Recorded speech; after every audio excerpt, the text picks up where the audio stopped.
Salam dəyərli izləyicilər, əziz tələbələr və şagirdlər.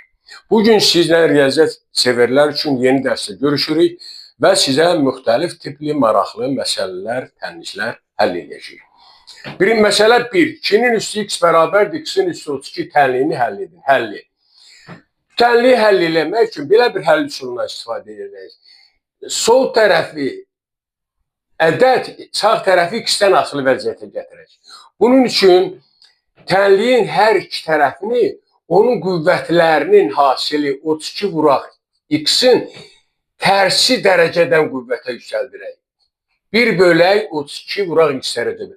Onda alıram 2-nin üstü x, üstündə 1 bölək 32 vuraq x, bərabərdir x-in üstü 32 vuraq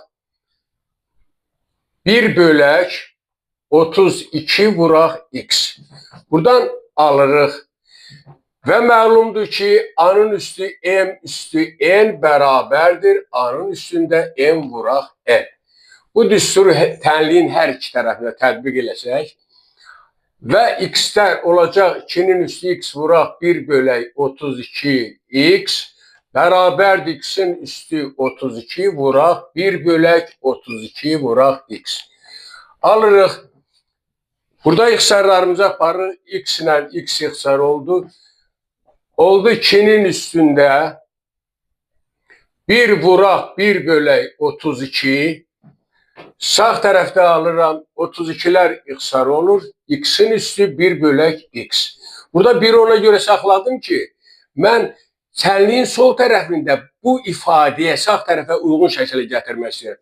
Və görürəm ki, bizə lazım 1'in yerinə yazıram 8 bölək 8. 1 bölək 32. Bu da bərabərdir x-in üstü 1 bölək x-ə və buradan alırıq 2'nin üstü 8. Yazıram ayrıca bunu və burada 1 bölək 8'i vuranda olur 1 bölək 256. Bu da bərabərdir x-in üstü 1 bölək x. Buradan çıxır ki 2'nin üstü 8 256 eləyir. 256'nın üstü 1 bölək 256 bərabərdir x-in üstü 1 bölək x-ə. Simmetrikliyə görə baxsanız x-in yerində 256, 1 bölək x-in yerində 1 bölək 256. Və buradan alırıq ki, x bərabərdir 256. Beləliklə, tənliyin cavabı 256'ya bərabər.